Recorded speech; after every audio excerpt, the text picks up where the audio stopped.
poem is called Nuts and Bolts Poem for Mr. MacAdams Sr., Lewis's father.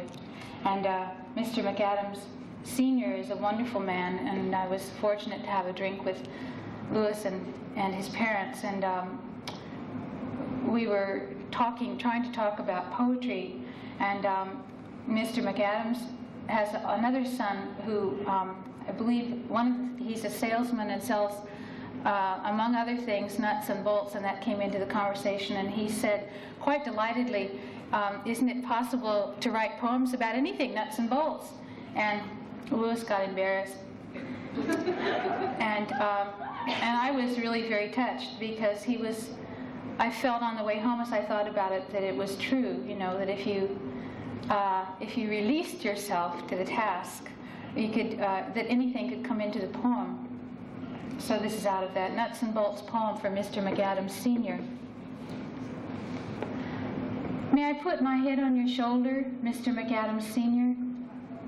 My future takes on bubbles and substance like a new sourdough formula, and I know I can sell it, and convince them on the continent to take a bite, with you as my lap, my platonic cigar, but more whiff to it, more longevity in the face of disbelief.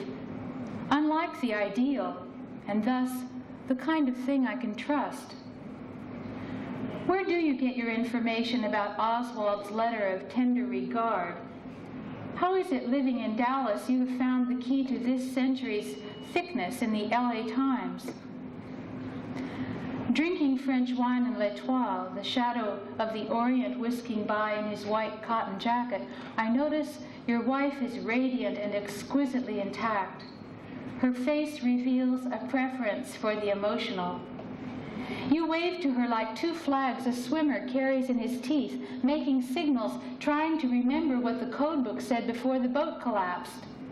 He wants to say, help, but he gets the syntax of red and blue confused, and it comes out nuts and bolts.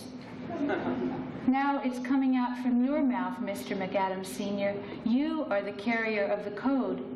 It presents itself in a white balloon above the table at L'Etoile, above your son's devotion, above your wife's gold belt shining, next to me, discovering the thread of the nut and bolt with its solid visual bite.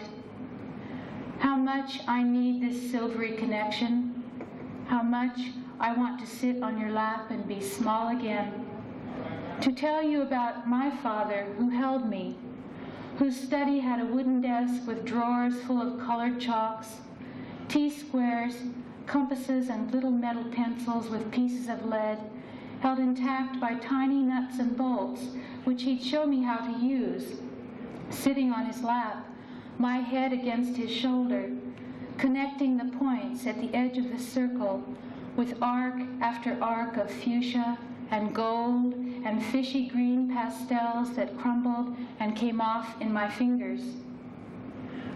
This is sentimental material, Mr. MacAdams Sr.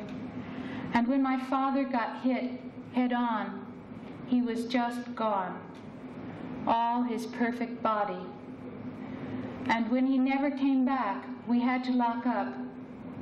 But here you are, ready for a second round with your Texas-sized cigar and your sourdough formula, about to launch a revolution in the dining rooms of Europe, and your belief in the day after next.